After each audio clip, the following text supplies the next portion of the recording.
আসসালামু আলাইকুম।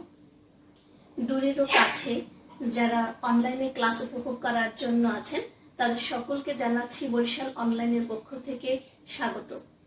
আমি সেলিনা আক্তার, সহকারী শিক্ষক, সরকারি WB union model institution, Ujirpur, Barishal. আজ আমি নবম ও দশম শ্রেণীর মাধ্যমিক সাহিত্য পাঠ নিয়ে আলোচনা করব। সুপ্রিয় শিক্ষার্থী, নিশ্চয়ই তোমরা প্রস্তুত হয়ে গেছো। চলো তাহলে আমরা পাঠে ফিরে যাই। আমরা বাঙালি জাতি, আমাদের কিন্তু অনেক বড় ইতিহাস রয়েছে, আমাদের দেশের, আমাদের ঐতিহ্যের ইতিহাস। তোমরা নিশ্চয়ই সবাই জানো এগুলো। আজ তবু আমি তোমাদের সাথে এই বিষয় নিয়ে কিছু আলোচনা করব। চলো আমরা একটা ছবি দেখি। ছবিতে আমরা কি দেখতে পাচ্ছি? আমরা ছবিতে দেখতে পাচ্ছি অবারিত সবুজ মাঠ। এটি আমাদের দেশের একটি চিত্র। তারপর কি দেখছি? নদীতে নৌকা চালাচ্ছে, ধান কেটে মাঠ থেকে ফসল নিয়ে নৌকায় করে যাচ্ছে। তারপর দেখো আমরা কি দেখছি, যে ভাষা আন্দোলনের চিত্র। এই আমাদের এই যে সবুজ মাঠ, এই যে অবারিত সবুজ মাঠে ফসল নিয়ে মানুষ নৌকায় করে তার গন্তব্যে ফিরে যাচ্ছে। এরপরে আমরা দেখলাম রাষ্ট্রভাষা আন্দোলন, ভাষা আন্দোলনের একটা চিত্র। এই ভাষা আন্দোলন তার মানে কি? আমাদের এই যে দেশ, এই দেশ আজকের স্বাধীন, কিন্তু আমরা এই স্বাধীন দেশ এমনি এমনি কিন্তু পাইনি। এর জন্য রয়েছে অনেক রক্তাক্ত ইতিহাস, অনেক গর্বের ইতিহাস। এটি অনেক দিন ধরে চলে এসেছে। আমরা যুদ্ধ করে, লড়াই করে আজ আমরা স্বাধীন রাষ্ট্রে পরিণত হয়েছি। আমাদের এই লড়াই অব্যাহত থাকবে আমাদের এই দেশকে সুন্দর করার জন্য, আমাদের এই ঐতিহ্যগুলোকে ধরে রাখার জন্য আমাদের লড়াই অব্যাহত থাকবে।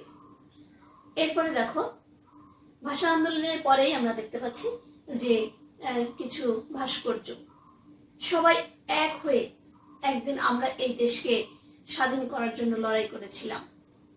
সবাই সেদিন একত্র হয়ে আমরা যুদ্ধ করেছিলাম এবং সেই যুদ্ধে নেতৃত্ব দিয়েছিলেন আমাদের গর্ব, আমাদের জাতির পিতা বঙ্গবন্ধু শেখ মুজিবুর রহমান।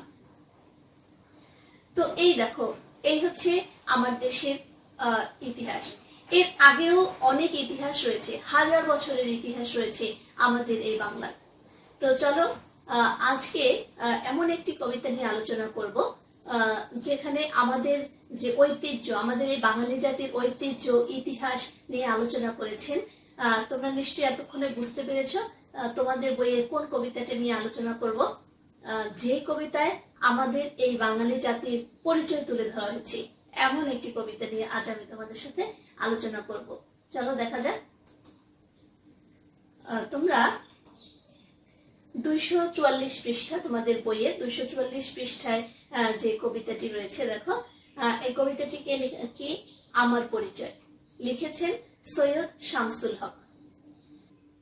এই কবিতাটি পাঠ করার পরে তোমরা যে বিষয় অর্জন করবে সে বিষয়গুলো হচ্ছে: কবি পরিচিতি বলতে পারবে, নতুন শব্দের অর্থ লিখতে পারবে, শুদ্ধ উচ্চারণে কবিতাটি আবৃত্তি করতে পারবে এবং বাংলাদেশের ইতিহাস, ঐতিহ্য সম্পর্কে তোমরা বলতে পারবে, লিখতে পারবে, ব্যাখ্যা করতে পারবে।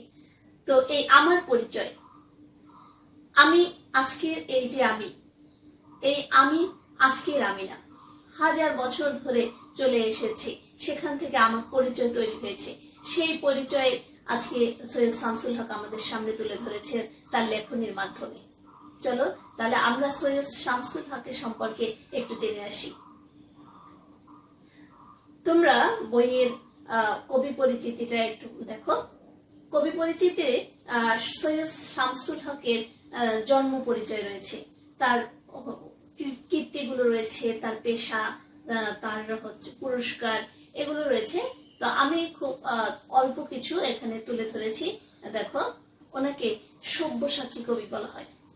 সব্যসাচী কবি হচ্ছে যার 2 হাত সমান চলে। তো এই যে 2 হাত সমান চলে কেন বলেছে? কারণ উনি বাংলা সাহিত্যে প্রতিটি পরতে পরতে ওনার লেখনী রয়েছে। উনি বাংলা সাহিত্যে সব ধরনের লেখা নিয়ে, সব ধরনের বিষয় নিয়ে লিখেছেন, যেমন গদ্য, পদ্য, তারপরে হচ্ছে উপন্যাস, কাব্যগ্রন্থ, নাটক, শিশুতোষ গল্প, বাংলা সাহিত্যকে উনি ওনার লেখনের মাধ্যমে সমৃদ্ধ করেছেন। তো চলো আমরা ওনার কিছু পরিচিতি জেনে আসি। এই কবি 1935 সালের 27 ডিসেম্বর কুড়িগ্রাম শহরে জন্মগ্রহণ করেন। তার পিতার নাম ডক্টর সৈয়দ সিদ্দিক হুসাইন এবং মাতার নাম সৈয়দা হালিমা খাতুন। তিনি ঢাকা কলেজিয়েট স্কুল থেকে মেট্রিক, জগন্নাথ কলেজ থেকে ইন্টারমিডিয়েট এবং ঢাকা বিশ্ববিদ্যালয়ে তিনি কিছুদিন পড়াশোনা করেন। তিনি কিছুদিন ঢাকা বিশ্ববিদ্যালয়ে পড়াশোনা করার পরে সাহিত্য কর্মে যোগদান করেন। উনি সাহিত্যে নিজেকে নিয়োজিত করে, নিমগ্ন করে উনি বাংলা সাহিত্যকে করেছেন সমৃদ্ধ। তো চলো ওনার কিছু সাহিত্যকর্ম আমরা দেখে আসি। উনি উল্লেখযোগ্য গ্রন্থগুলো দেখো। ওনার লেখা উল্লেখযোগ্য গ্রন্থগুলো হচ্ছে একদা এক রাজ্যে, বৈশাখে রচিত পঙ্কক্তিমালা, অগ্নি ও জলের কবিতা, রাজনৈতিক কবিতা। ওনার গল্পগুচ্ছ হচ্ছে শীত বিকেল, রক্তগোলা, আনন্দের মৃত্যু, জলেশ্বরীর গল্প। ওনার উল্লেখযোগ্য উপন্যাসগুলো হচ্ছে বৃষ্টি ও বিদ্রোহীগণ। নাটক হচ্ছে পায়ের আওয়াজ পাওয়া যায়, নুরুল দিনের সারা জীবন, ঈর্ষা, শিশুতোষ গ্রন্থ, ঈর্ষা। আর উনি যে শিশুতোষ গ্রন্থ লিখেছেন তার মধ্যে উল্লেখযোগ্য হচ্ছে সীমান্তের সিংহাসন। ছিলেন উনি একজন সাংবাদিক। উনি ওনার জীবনে বিভিন্ন পুরস্কার লাভ করেন। এর মধ্যে উল্লেখযোগ্য হচ্ছে বাংলা একাডেমি পুরস্কার এবং 21 পদক। তো আমরা কবির সম্পর্কে কিছু জেনেছি। চলো এখন কবির যে লিখনী, একজন কবির লিখনী হচ্ছে তার সন্তান সমতুল্য। তো কবির সেই সন্তান সম্পর্কে কিছু জেনে আসি। চলো এবারে আমরা আদর্শ পাঠ করব এবং নিয়ম অনুযায়ী আমরা এখানে শিক্ষার্থীরা তোমরা সরব পাঠ করতে, কিন্তু যেহেতু তোমরা আমার এই সামনে নেই, রিয়েল ক্লাস না, এটা ভার্চুয়াল ক্লাস, তাই আমি তোমাদেরকে বলবো যে আজকে আমি কবিতাটি আবৃত্তি করব এবং তোমরা পরবর্তীতে সেটি ট্রাই করবে, বাসায় এই কবিতাটি শুদ্ধ উচ্চারণে আবৃত্তি করবে। আবৃত্তি করে সেগুলো আবার ইউটিউবে তোমরা সেটাকে আপলোড করতে পারো, সবার মধ্যে পৌঁছে দিতে পারো এবং তোমরা নিজেরা যোগাযোগের মাধ্যমে, ভার্চুয়াল যোগাযোগের মাধ্যমে বন্ধুরা বন্ধুদের সাথে শেয়ার করতে পারো। তো আমি কিছু আবৃত্তি করে শোনাচ্ছি। আমি আসলে একজন আবৃত্তিকার নই, তোমাদের জন্যই আমি একটু চেষ্টা করেছি। চলো তাহলে শুরু করা যাক। আমি জন্মেছি বাংলায়, আমি বাংলায় কথা বলি। আমি বাংলার আলপথ দিয়ে হাজার বছর চলি। চলি পলি মাটি কোমলে আমার চলার চিহ্ন ফেলে। 1300 নদী শুধায় আমাকে, কোথা থেকে তুমি এলে? আমি তো এসেছি চর্যাপদের অক্ষরগুলো থেকে। আমি তো এসেছি সওদাগরের ডিঙার বহর থেকে। আমি তো এসেছি কৈবর্তের বিদ্রোহী গ্রাম থেকে। আমি তো এসেছি পালযুগ নামে চিত্রকলার থেকে। এসেছি বাঙালি পাহাড়পুরের বৌদ্ধ বিহার থেকে।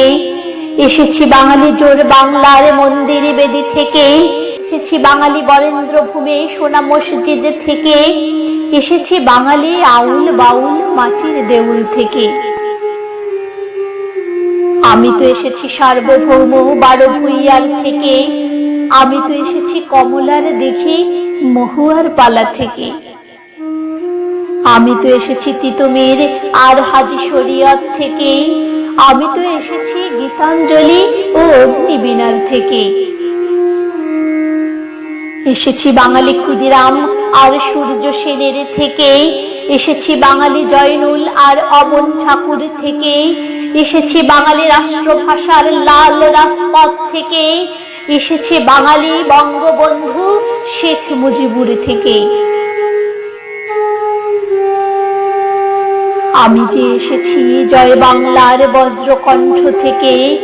আমি যে এসেছি 71-এর মুক্তিযুদ্ধ থেকে।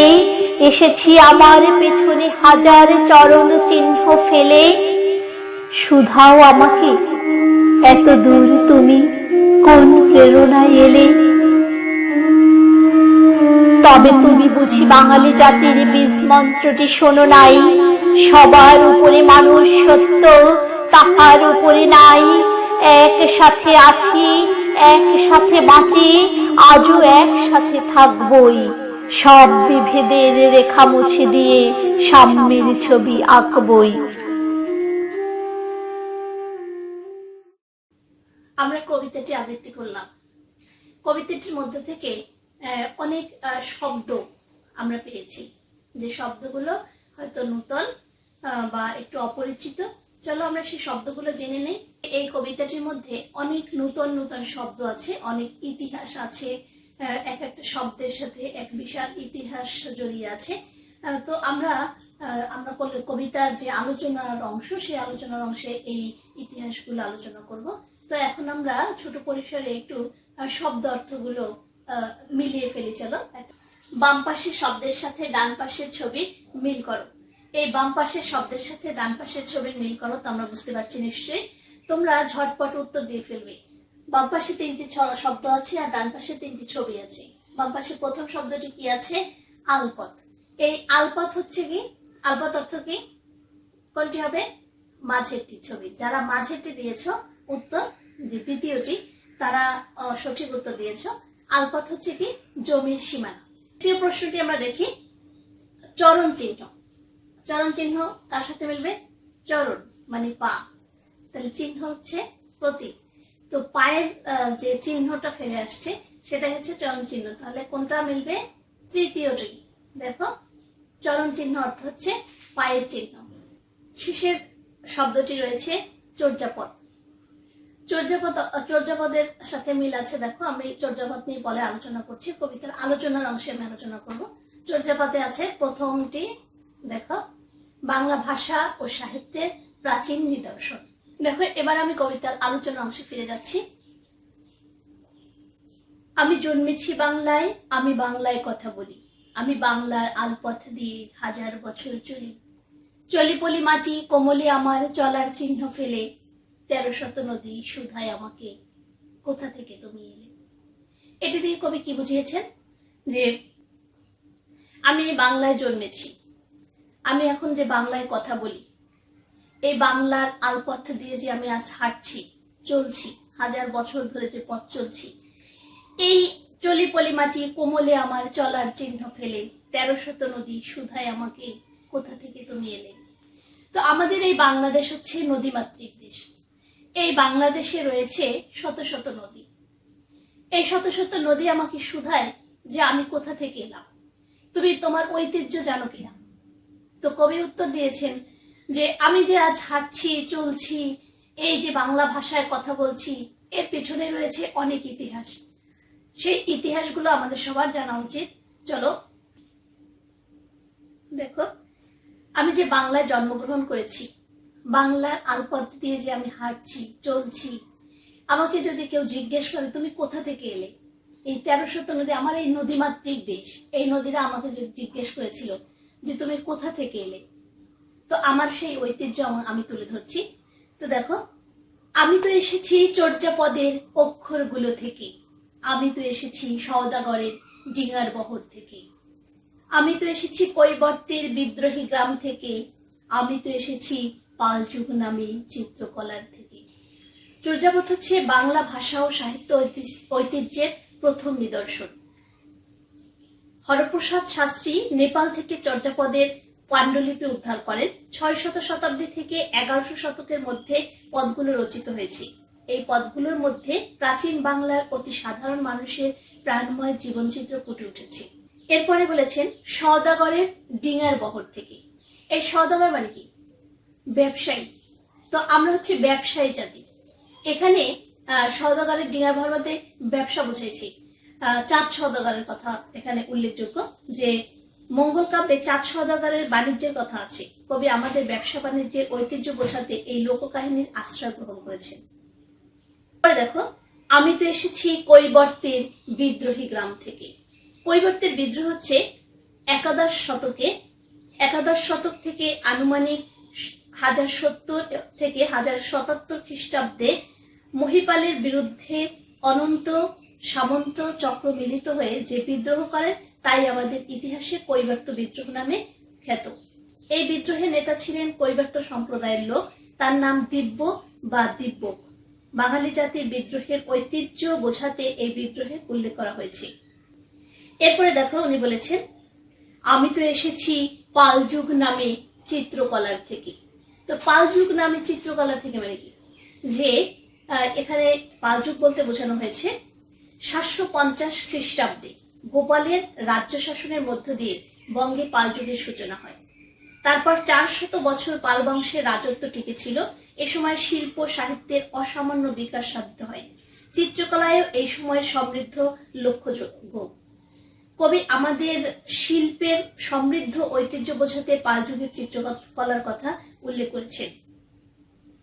এরপরে কবি কি বলেছেন দেখো, এসেছি বাঙালি পাহাড়পুরের বৌদ্ধ বিহার থেকে, এসেছি বাঙালি জোর বাংলার মন্দির বেদি থেকে, এসেছি বাঙালি বরেন্দ্র ভূমে সোনা মসজিদ থেকে, এসেছি বাঙালি আউল বাউল মাটির দেউল থেকে। অর্থাৎ দেখো, এসেছি বাঙালি পাহাড়পুরের বৌদ্ধ বিহার থেকে। তো বৌদ্ধ বিহারকে আমরা চিত্রে দেখি যে পাহাড়পুরের বৌদ্ধ বিহার বর্তমানে নওগাঁ জেলার বদলগাছি থানার পাহাড়পুর গ্রামে এই প্রাচীন বিহার অবস্থিত। 1879 সালে স্যার কানিংহোম এই বিশাল কীর্তি আবিষ্কার করেন। দ্বিতীয় পাল রাজা শ্রী ধর্মপাল দেব রাজত্বকাল 777 থেকে 810 খ্রিস্টাব্দে এই বিশাল বিহার তৈরি করেছিলেন। একে সোমপুর বিহারও বলা হয়। পৃথিবীর সবচেয়ে বড় বিহারগুলোর মধ্যে এটি অন্যতম। কবি আমাদের প্রত্নতাত্ত্বিক ঐতিহ্যের পরিচয় দিতে পাহাড়পুর বিহারের বৌদ্ধ বিহারের কথা উল্লেখ করেছেন। তারপরেই আছে দেখো বরেন্দ্রভূমের সোনা মসজিদ। তো বরেন্দ্রভূমের সোনা মসজিদ দেখো, এটা হচ্ছে রাজশাহী জেলায় অবস্থিত। এটি বরেন্দ্রভূমের সোনা মসজিদ বলতে চাঁপাইনবাবগঞ্জ জেলায় অবস্থিত ছোট সোনা মসজিদকে বোঝানো হয়েছে। বড় সোনা মসজিদ ভারতের গৌড়ে অবস্থিত।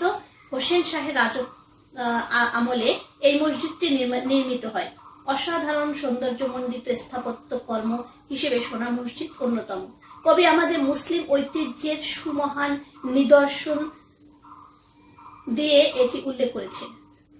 এসেছি বাঙালি আউল বাউল মাটির দেউল থেকে। অর্থাৎ আমাদের এই দেশের আউল বাউলরা অবস্থিত। আউল বাউল কারা? এই যে গ্রামগঞ্জে ঘুরে ঘুরে আগে গান করতেন, মাটির কথা বলতেন, মানুষের কথা বলতেন, গ্রামের অবস্থানের কথা বলতেন, গ্রামের মানুষের দুঃখ দুর্দশার কথা বলতেন। তো মাটির দেউল কি? মাটির দেউল হচ্ছে ফরিদপুর জেলায় ইতিহাসের নীরব সাক্ষী রূপে তৈরি হয়েছিল মথুরাপুরের দেউল। মাটি দিয়ে নির্মাণ করা হয়েছিল, অনেক বড় একটি দেউল। আমি তো এসেছি সার্বভৌম বারোভূঁইয়ার থেকে, আমি তো এসেছি কমলার দিঘি মহুয়ার পালা থেকে। অর্থাৎ দেখো সার্বভৌম বারোভূঁইয়া, এখানে বারোভূঁইয়া কারা? দেখো বারোভূঁইয়া হচ্ছে বাংলা পাঠান কররানী বংশের রাজত্ব দুর্বল হয়ে পড়লে খুলনা, বরিশাল, সোনারগাঁও, ময়মনসিংহ ও শ্রীহট্টে স্বাধীন জমিদারদের উত্থান ঘটে। 1575 সালে মুঘল সম্রাট আকবর বাংলা জয় করার পর এই স্বাধীন জমিদারগণ ঈশা খান নেতৃত্বে ঐক্যবদ্ধ হয়ে মুঘল শক্তির বিরুদ্ধে রুখে দাঁড়ান। ইতিহাসে এরাই বারোভূঁইয়া নামে পরিচিত। এরা হলেন ঈশা খাঁ, চাঁদ রায়, কেদার রায়, প্রতাপাদিত্য, লক্ষণ মাণিক্য প্রমুখ। এখানে উল্লেখযোগ্য যে বারোভূঁইয়া বলতে 12 জন ভূঁইয়াকে বোঝানো হয়নি। এখানে বরং এই যুদ্ধ করার সময় যারা সক্রিয়ভাবে অংশগ্রহণ করেছিলেন তাদেরকে বলা হয় বারোভূঁইয়া। এর পরের লাইনে রয়েছে, আমি তো এসেছি কমলার দিঘি মহুয়ার পালা থেকে। কমলার দিঘি আর মহুয়ার পালা এটা হচ্ছে ময়মনসিংহ গীতিকার দুটি পালা। কমলার দিঘি একটি পালা এবং মহুয়ার পালা হচ্ছে আরেকটি পালা। আমি তো এসেছি তিতুমির আর হাজি শরীয়ত থেকে, আমি তো এসেছি গীতাঞ্জলি আর অগ্নিবীণার থেকে। তো এখানে দেখো, আমি তো এসেছি তিতুমির আর হাজি শরীয়ত থেকে। তো তিতুমিরকে দেখো, 24 পরগনা জেলার গ্রামে 1782 সালে মীর নাসির আলী ওরফে তিতুমির জন্মগ্রহণ করেন। তিনি অত্যাচারী ইংরেজ ও হিন্দু জমিদারদের বিরুদ্ধে দীর্ঘদিন সংগ্রাম করেছেন। 1831 সালের 19শে নভেম্বর ইংরেজ বাহিনীর সঙ্গে লড়াই করে তিনি শহীদ হন। আর হাজি শরীয়ত হচ্ছেন হাজি শরীয়তুল্লাহ মাদারীপুর জেলার শিবচর থানার সামাইল গ্রামে জন্মগ্রহণ করেন। তিনি দীর্ঘকাল মক্কায় অবস্থান করে ইসলাম ধর্ম বিষয়ে অগাধ পাণ্ডিত্য অর্জন করেন। তিনি ধর্মকে আশ্রয় করে সকল কুসংস্কারের বিরুদ্ধে সোচ্চার হন। তার এই আন্দোলনকে ফরাইজি আন্দোলন বলে। এরপর তিনি আব্দুল ওহাব নামক এক ধর্ম সংস্কারের মতাদর্শে বিশ্বাসী হয়ে ওহাবী আন্দোলনের সঙ্গে যুক্ত হন। তিনি সাধারণ মানুষকে ধর্মের প্রকৃত রূপ ও তাদের অধিকার সম্পর্কে সচেতন করার চেষ্টা করেছেন। এছাড়া বিদেশি শাসন, শোষণ, জমিদার, জোতদার ও মহাজনদের অত্যাচার থেকে মানুষকে মুক্ত করার জন্য আন্দোলন করেন। এখানে দেখো, এরপরে আছে এসেছি বাঙালি ক্ষুদিরাম আর সূর্য সেনের থেকে, এসেছি বাঙালি জয়নুল আর অবন ঠাকুর থেকে। তো এখানে ক্ষুদিরাম বসুর নাম তোমরা শুনেছো? দেখো, আমরা চিত্রে দেখছি যে ক্ষুদিরাম বসু। এই ক্ষুদিরাম বসু 1889 থেকে 1908 খ্রিস্টাব্দে মেদিনীপুর জেলার মৌবনী গ্রামে জন্মগ্রহণ করেন। শৈশব থেকে ব্রিটিশ বিরোধী আন্দোলনের সঙ্গে জড়িত ছিলেন। অত্যাচারী ম্যাজিস্ট্রেট কিংসফোর্ডকে হত্যা করতে গিয়ে ভুলবশত 2 জন ইংরেজ মহিলাকে হত্যা করেন। 1908 সালের 11ই আগস্ট এই মহান বিপ্লবীর ফাঁসির আদেশ কার্যকর হয়।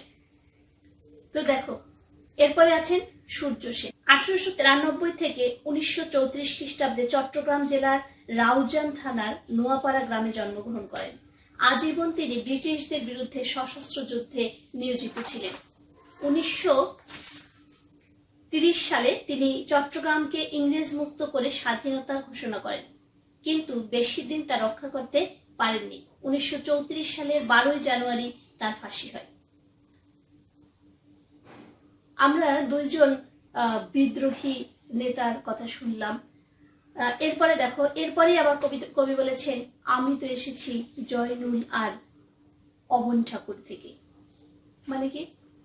আমি তো এসেছি, এই যে 2 জন বিদ্রোহীর কথা শুনলাম, এরপরেই আবার উনি বলেছেন, আমি তো এসেছি জয়নুল আর অবন ঠাকুর থেকে। এই জয়নুল আর অবন ঠাকুরকে, জয়নুল আবেদিন চিত্রশিল্পী জয়নুল আবেদিন। তাহলে আমাদের দেশে যেমন রয়েছে বিদ্রোহী রয়েছেন, বিদ্রোহী নেতা রয়েছেন, তারপরে আছেন যারা হাসতে হাসতে দেশের জন্য জীবন বিলিয়ে দিতে পারেন, সেরকম মানুষ যেরকম রয়েছে, সেরকম রয়েছে চিত্রশিল্পে আমাদের দেশকে সমৃদ্ধ করে তোলা, যারা তাদের কলমের খোঁচায়, তাদের আর্টের মাধ্যমে, তাদের রং তুলির মাধ্যমে দেশের মানুষের ঐতিহ্য তুলে ধরেছেন। সেরকমই একজন চিত্রশিল্পী হচ্ছে বিখ্যাত চিত্রশিল্পী জয়নুল আবেদিন। এরপরে দেখো, আবার বলেছেন অবন ঠাকুর হচ্ছে অবনীন্দ্রনাথ ঠাকুর। 1871 থেকে 1951 খ্রিস্টাব্দে কলকাতার জোরসাঁকোর ঠাকুর পরিবারে জন্মগ্রহণ করেন। তিনি বিখ্যাত চিত্রশিল্পী, তবে শিশু সাহিত্যিক হিসেবেও তিনি অসাধারণ প্রতিভার পরিচয় দিয়েছেন। এরপরেই কবি বলেছেন, দেখো, এসেছি বাঙালি রাষ্ট্রভাষার লাল রাজপথ থেকে, এসেছি বাঙালি বঙ্গবন্ধু শেখ মুজিবুর থেকে। তাহলে দেখো, এখানে কি বলেছেন, যে এসেছি বাঙালি রাষ্ট্রভাষার লাল রাজপথ থেকে। রাষ্ট্রভাষার লাল রাজপথ, এটা দিয়ে কি বোঝানো হয়েছে? আমাদের দেশ, আজকে আমরা যে কথা বলছি, বাংলায় কথা বলছি, এটি কি এমনি এমনি আমরা পেয়েছি, জন্মসূত্রে পেয়েছি? না, এটিও আমাদেরকে অর্জন করতে হয়েছে। পৃথিবীতে এটি বিরল ঘটনা যে ভাষার জন্য কোনো জাতি যুদ্ধ করেছে। আমরা হচ্ছি সেই ঐতিহ্যবাহী জাতি যারা ভাষার জন্য লড়াই করেছি। তারপরে বলেছেন আবার, এসেছি বাঙালি বঙ্গবন্ধু শেখ মুজিবুর থেকে। এটি তোমরা সবাই নিশ্চয়ই জানো যে আমাদের জাতির পিতা বঙ্গবন্ধু শেখ মুজিবুর রহমান, উনি যে নেতৃত্ব দিয়েছিলেন মুক্তিযুদ্ধের সময়, সেটি সত্যি আমরা যদি বলতে যাই সেটি বলে বোঝানো, বললে কম বলা হবে, ওনার অবদানের কথা বলে কম বলা হবে। কারণ উনি যেই নেতৃত্ব সেদিন দিয়েছিলেন, সেদিন ওনার সেই নেতৃত্ব যদি উনি না দিতেন তাহলে আজ আমাদের দেশ স্বাধীন হতো না, তো আমরা পরাধীন থেকে যেতাম।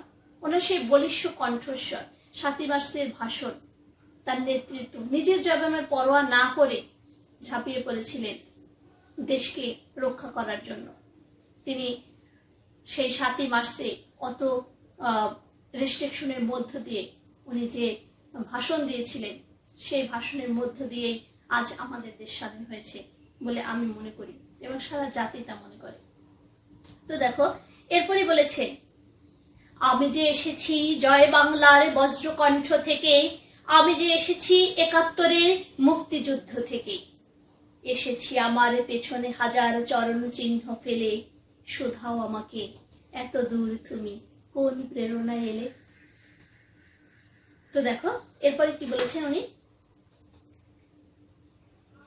আমি যে এসেছি জয় বাংলার বজ্রকণ্ঠ থেকে। তো সেদিন সেই 7ই মার্চ আমাদের জাতির পিতা বঙ্গবন্ধু শেখ মুজিবুর রহমান যে ভাষণ দিয়েছিলেন, সেই জয় বাংলা বলে যে হুঙ্কার করেছিলেন, গর্জে উঠেছিলেন, আর সেই ডাকে সাড়া দিয়ে সারা দেশের মানুষ নিজের জীবন অকাতরে বিলিয়ে দিয়েছিলেন দেশের জন্য। তো কবি বলেছেন, আমি সেখান থেকে এসেছি, সেখান থেকে আজ আমি এই স্বাধীন বাঙালি জাতি। তারপর বলেছেন, এসেছি আমার পেছনে হাজার চরণ চিহ্ন ফেলে, শুধাও আমাকে এত দূর তুমি কোন প্রেরণায় এলে। তাহলে এই যে পিছনে আমরা যে লম্বা ইতিহাস কবি বলে এসেছেন, যে আমরা কোনো সাধারণ জাতি না, আমাদের রয়েছে যেমন বিদ্রোহের ইতিহাস, তেমন রয়েছে আমাদের ঐতিহ্যের ইতিহাস। আমরা সাহিত্যকর্মে, ব্যবসায়, অসাম্প্রদায়িকতায়, এই সব কিছুতে আমরা ছাড়িয়ে গেছি। তো এই সব কিছু নিয়ে হচ্ছে আমাদের ইতিহাস। তো সুপ্রিয় শিক্ষার্থীরা দেখো, তাহলে আমাদের দেশের এই যে চর্যাপদ, সেই 1000 বছর ধরে আমাদের ইতিহাস রয়েছে, 1000 বছরের ইতিহাস রয়েছে। এটি একদিন যুদ্ধ করে এই দেশ স্বাধীন হয়নি, এটি ক্রমে ক্রমে বিভিন্ন অত্যাচার, অবিচার, অনাচারের বিরুদ্ধে যুদ্ধ করেছেন। তারপরে সাহিত্যিকরা, কবি সাহিত্যিকরা তাদের কবিতার মাধ্যমে দেশের সবকিছু তুলে ধরেছেন সকলের সামনে, জাতির সামনে, পৃথিবীর সামনে। এরপরে দেখো, আবার চিত্রশিল্পীরাও কিন্তু বসে নেই, তারাও চিত্রের মাধ্যমে তুলে ধরেছেন। তো দেখো, এবং এই সব করার জন্য হিন্দু, মুসলিম, বৌদ্ধ, খ্রিস্টান, ধনী, গরিব সবাই কিন্তু ঝাঁপিয়ে পড়েছিল।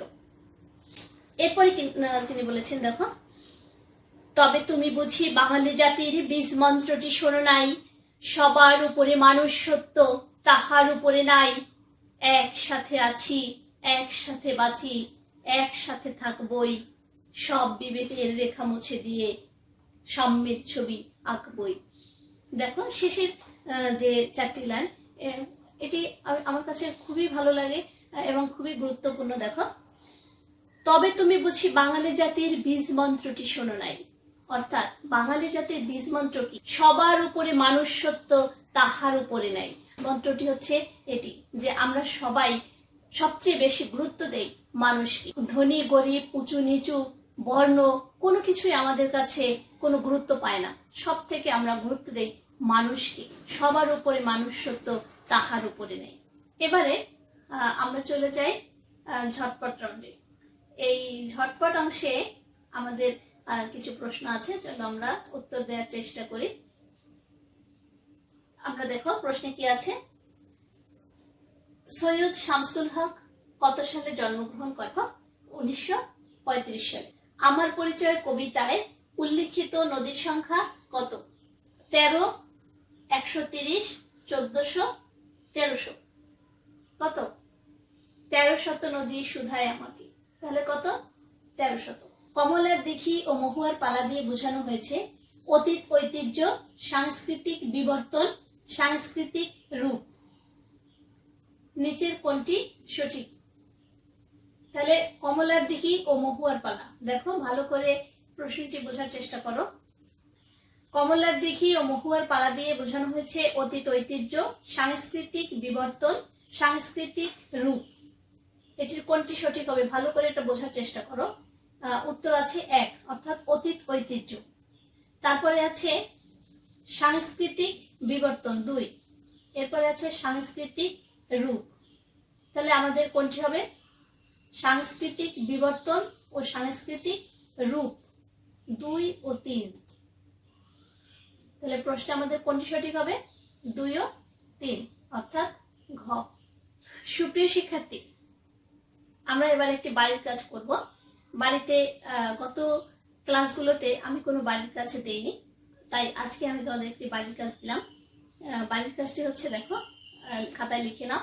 আমার পরিচয় কবিতার আলোকে বাঙালির ইতিহাস, ঐতিহ্য ও সংস্কৃতি সম্পর্কে একটি রচনা তৈরি।